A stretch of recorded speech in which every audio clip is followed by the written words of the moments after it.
अस्सलाम वालेकुम नाज़रीन, आप देख रहे हैं GK वेब TV और मैं हूं आपका मेज़बान ज़ुबैर कुरैशी। नाज़रीन, आज के बुलेटिन में भी कुछ अहम मौज़ूआत पर बात होगी, लेकिन उससे पहले आपको बता दें कि दिन भर की ताज़ा तरीन खबरों के लिए लॉगिन करें www.greaterkashmir.com। तो नाज़रीन, आज के ख़बरनामे का करते हैं आगाज़ और सबसे पहले आपको बता दें कि आज लोकसभा में नए साल 2022-23 का बजट मरकज़ी वज़ीर ख़जाना निर्मला सीतारमन ने पेश किया। पार्लियामेंट के बजट इजलास के दौरान अपनी तकरीर में मरकज़ी वज़ीर ख़जाना निर्मला सीतारमन ने कहा कि इमसाल हिंदुस्तान की इक़्तिसादी तरक्की 9.2% रहने का इम्कान है, जो बड़ी मैशियतों में सबसे ज़्यादा है। उन्होंने कहा कि इस बजट में अगले 25 वर्षों की बुनियाद मौजूद है और इससे किसानों और नौजवानों को फायदा होगा। उन्होंने कहा कि आत्मनिर्भर भारत के तहत 16 लाख नौजवानों को मुलाजमतें फ्राहम की जाएंगी। Present the budget for the year 2022-23. At the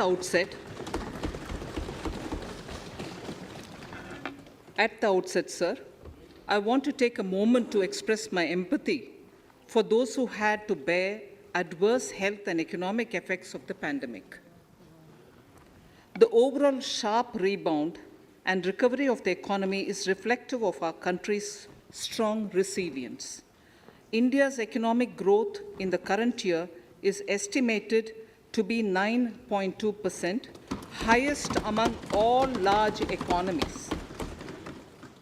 I recognize we are in the midst of an Omicron wave with high incidence but milder symptoms.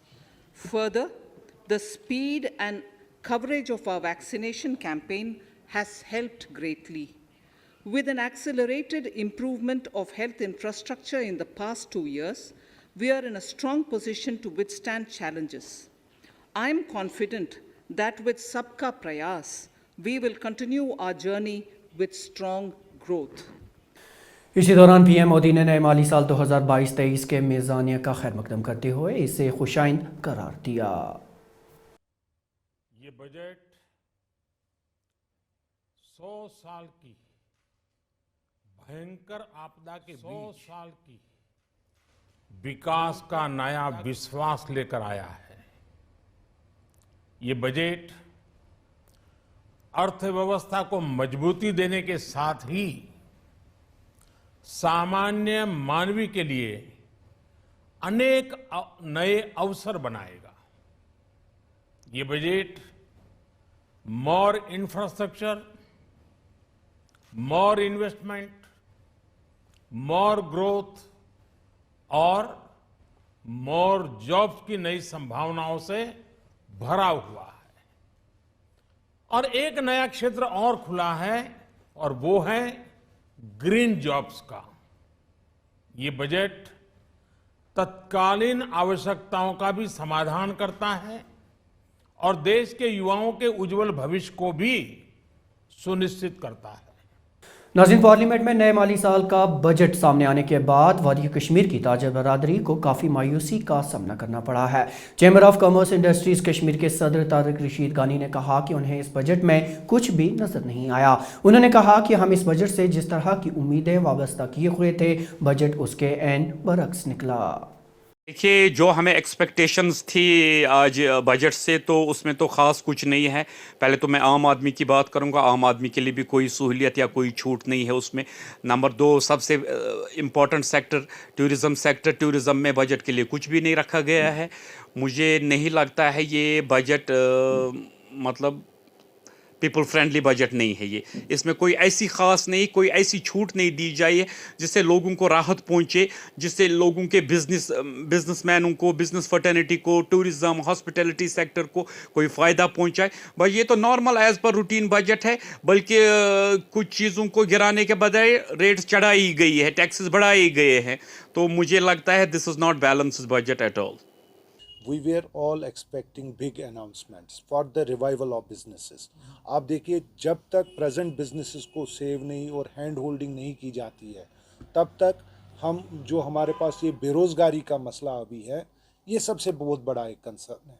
हमारा मतलब एक ही है कि कुछ ऐसी अनाउंसमेंट होनी चाहिए जिससे कि प्रेजेंट बिजनेसेस भी सेव हो और जो फ्यूचर इन्वेस्टमेंट और इंडस्ट्रियल पॉलिसी में जो हमारे यंग एंटरप्रेन्योर्स आ रहे हैं, जो भी नया उसमें इन्वेस्ट करेगा, he is at least safeguarded there, और पॉलिसी में उसके लिए बहुत कुछ है। मगर प्रेजेंट बिजनेसेस के लिए जो कि टर्मोइल थ्रू गए हैं, उनको सपोर्ट की हमने हमेशा डिमांड की थी यूनियन कॉमर्स मिनिस्ट्री में, फाइनेंस मिनिस्ट्री में और इवन यूनियन होम मिनिस्ट्री में। So we are expecting big announcements जब भी ये इनको ये लगे। मगर क्योंकि अगर लोगों को खुश करना है, बिजनेस कम्युनिटी को खुश करना है, कुछ सोप्स की बहुत ज़रूरत है। इधर मरकजी वज़ीर ख़जाना निर्मला सीतारमन ने कहा कि कोरोना वायरस के चलते तालीमी शोबा को हुए नुकसान के पेश नज़र अब डिजिटल यूनिवर्सिटी कायम की जाएगी।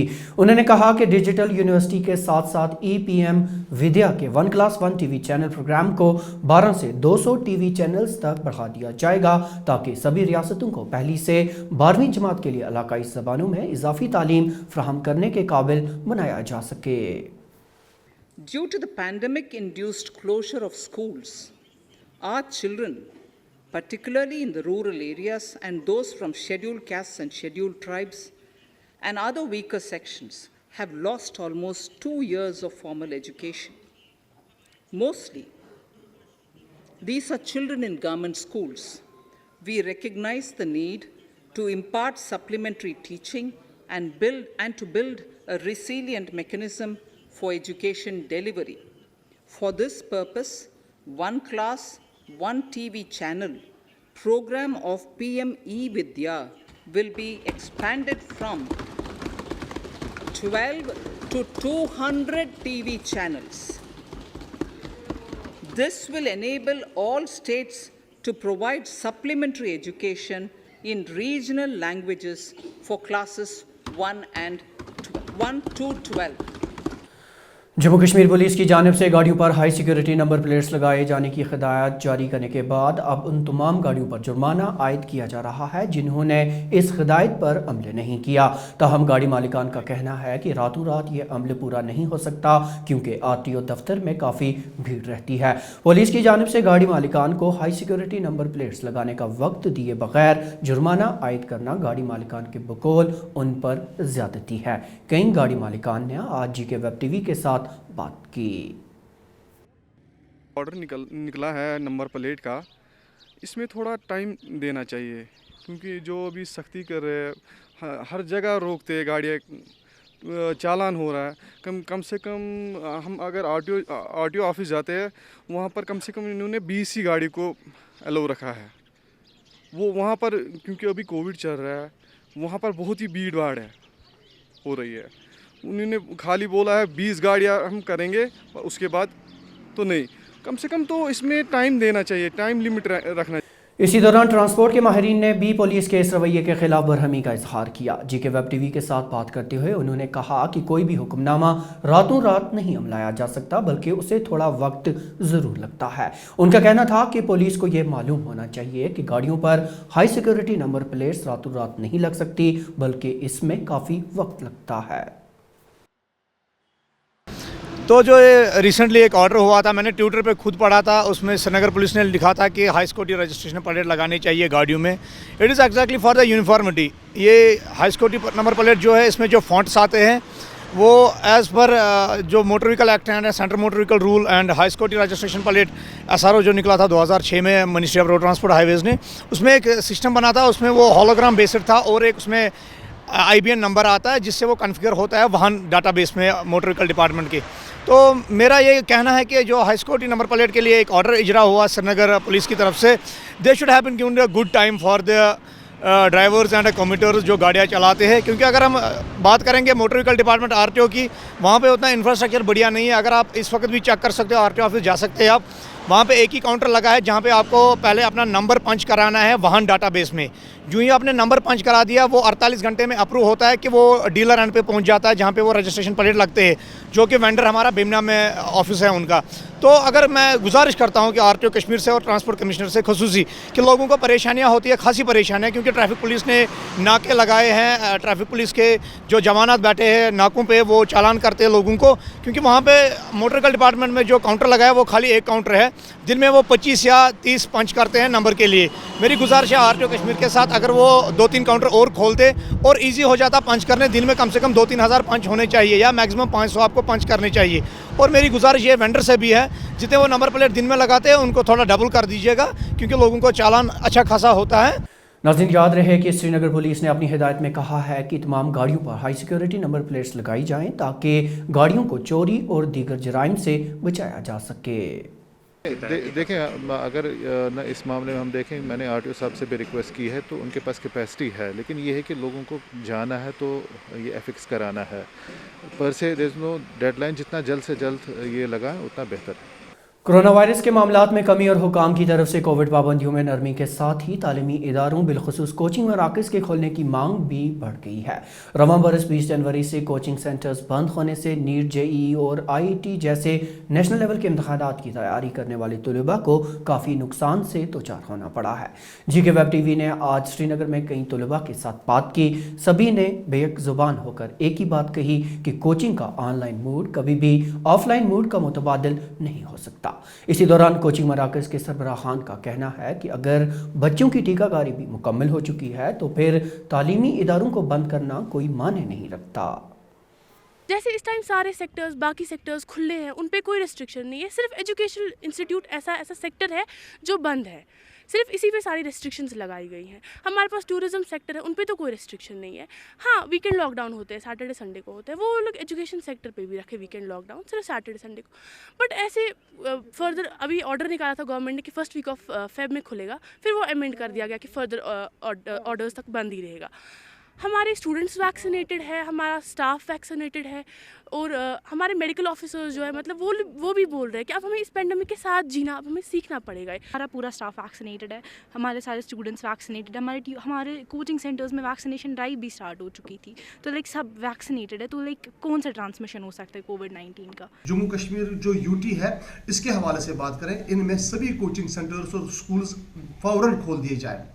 ये हम अब because of the fact we are suffering for last 3 years। हमारा जो पूरा जो ग्लोब है, पूरा ग्लोब 2 साल से ये इस बीमारी से जूझ रहा है, लेकिन हम लॉकडाउन हमने 3 साल बराबर देखे हैं। हमारे बच्चों ने 3 साल तक नहीं पढ़ा है, कुछ भी नहीं पढ़ा है। हम बच्चों को जब देखते हैं, जो नीट और जेईई के लिए बच्चे हमारे पास इस वक्त आते हैं, वो बिल्कुल ऐसे हक्का बक्का देखते हैं, उनको पता नहीं 8th की अहलियत नहीं है उनके पास इस बच्चों को। हम उनको ब्लेम नहीं करेंगे बिकॉज उन्होंने पढ़ा ही नहीं है।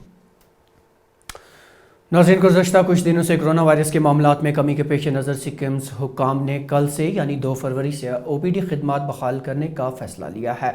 मेडिकल सुपरिटेंडेंट सिक्किम्स फारूक जान के मुताबिक मरीजों की देखभाल के मुफाद में और कश्मीर में कोविड की लहर की सतह मरतफा को मद्देनज़र रखते हुए ओपीडी खिदमात को 2 फरवरी 2022 से दोबारा शुरू किया जाएगा।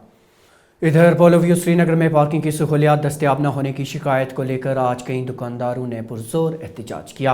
एहतजाज कर रहे दुकानदारों का कहना था कि पार्किंग की सहूलियात दस्तयाब न होने की वजह से उन्हें कई मुश्किलात का सामना है। उनका कहना था कि अब इसका बराह रास्त असर उनके कारोबार पर भी पड़ रहा है। पोलो व्यू श्रीनगर के दुकानदारों ने इंतजामिया से मांग की कि उनके लिए माकूल पार्किंग की सहूलियत मुहैया कराई जाए। बेसिकली आप लोग यहाँ पर जिसलिए आए हैं, हम लोग यहाँ पर इस टाइम पे जो डिस्टर्बेंस यहाँ पर थोड़ी बहुत हो गई है, the reason being basically Srinagar administration जो है यहाँ पर they are beautifying this Polo View area, so which is a very good step and we are with it. So but उन लोगों ने इनिशियली दे प्रॉमिस कि हमारी जो पार्किंग है वो पीछे से बंद हो जाएगी and they will provide us a parking somewhere else. So we were with it, so we were just requesting them कि हमारे को परमानेंट पार्किंग बिल्कुल पोलो वेव मार्केट के क्लोज बाय दें, ताकि दुकानदार भी वहाँ हो और जो हमारे टूरिस्ट आते हैं उनके लिए भी ये हो, कस्टमर्स के लिए भी हो। तो आज सुबह जब हम आगे जो पोलो वेव मार्केट का हमारा पीछे ये है पार्किंग है, द डोर्स वेयर क्लोज्ड, हमारे पास पार्किंग की जगह नहीं थी। तो यहाँ पर we are more than 150 shopkeepers, but the only thing is that we have our concerns that should be addressed. In case आप देखेंगे the turmoil is here since long, the covid and whatever would be the reasons. So we all request कि हमारे साथ भी ऐसा कुछ नहीं हो कि we face problems, that should not be the case. More than 150 shopkeepers hair, उनके पीछे you have got more than thousands of people associated. This is a market which is the high-end market, internationally renowned market. We have since 1954 we have the workers जो back end पर काम करें. अगर मेरी दुकान बंद हो गई, इनकी दुकान बंद हो गई, उनका घर भी इफेक्ट होएगा. The only request, the humble request with the administration is provide us the alternate permanent parking. That's it. और अब आखिर में ये खबर कि एयरपोर्ट हुकाम ने आज 14 करोड़ रुपए से जायद की लागत से तामीर किए गए नए घरेलू कार्गो कम्प्लेक्स से कार्गो ऑपरेशन शुरू करने का ऐलान किया. श्रीनगर हवाई अड्डे के डायरेक्टर कुलदीप सिंह के मुताबिक इस नए कार्गो कम्प्लेक्स में कोल्ड स्टोरेज और नाजुक व खतरनाक सामान की सहूलियात समेत बेहतर से बेहतर खिदमात मुयस्सर रखी गई हैं. तो अब तक की खबरों में नाज़रीन इतना ही, लेकिन इजाज़त लेने से पहले आपको बता दें कि जीके वेब टीवी का ये खबरनामा ग्रेटर कश्मीर की ऑफिशियल वेबसाइट पर दस्तयाब है और साथ ही आप इसे यूट्यूब, फेसबुक, इंस्टाग्राम और ट्विटर हैंडल पर भी देख सकते हैं. ज़ुबैर कुरैशी और जीके वेब टीवी की पूरी टीम को दीजिए इजाज़त. खुदा हाफ़िज़.